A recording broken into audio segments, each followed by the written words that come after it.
Senator Judge Raffy Tulfo. You may proceed when you're ready, sir. You have 2 minutes.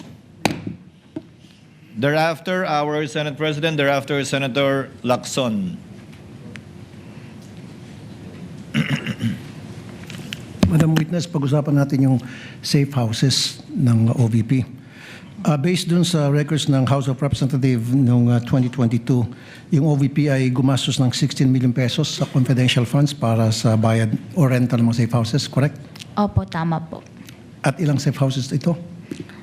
Pwede po ba ma-check ko yung records ko? Go ahead po.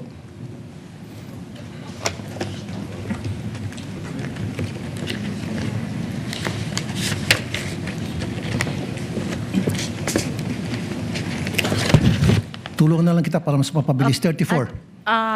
Opo. 34 na safe houses. 16 million. 16 million. Ilang araw? 11 days po. 11 days. Okay. Kasi, Madam Witness, base sa 2022 real estate data, ang real estate property, alam mo, sa Forbes Park, 450,000 a month. I-divide mo yan sa everyday, that's 15,000 pesos a day. Corinthian, 200,000 a month. Divide that in one per day, 6,666. Sa Ayala Alabang, 290,000 per month. Per day, lalabas siya na 9,666. Ito ba yung mga nirentahan ng OVP na safe houses nila? Galing ba sa mga nasabi ko exclusive subdivisions? Wala pong nilagay na addresses nung kanilang safe house. Yung acknowledgement receipts lang po yung naging basihan namin dun sa payment of rental of safe house. Pero hindi sinabi whether Forbes Park, Amanpalu, Boracay, ganon, Dasmariñas, wala talaga? Wala po. So, ibangga mo yan sa mga ibang agencies na nag-liquidate para sa kanilang mga safe houses. Meron bang ganong klase mga amount na diniklara? Meron bang mga amount na ganon?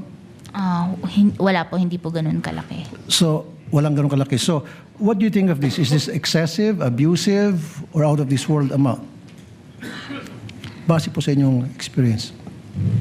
Ito po kasi is hindi namin naging finding. So, kasi po, nag-rely mga po kami dun sa certification ng SDO na these were used for the disbursement of CF and necessary po ito and for legal purpose.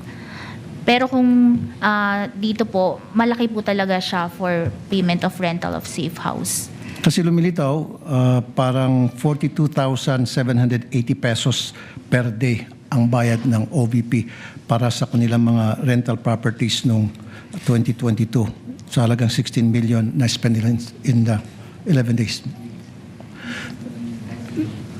Now, sa paggamit ng mga aliases, silent ang joint circular sa paggamit ng mga kengkoy na mga aliases para sa mga informants na tumatanggap ng confidential funds, right?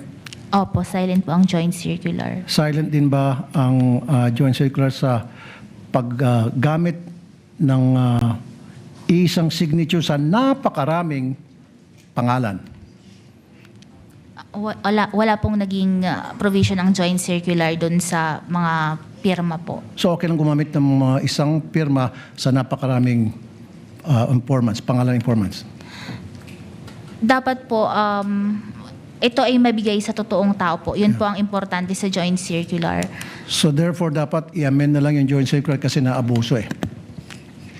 Opo. Maraming salamat po.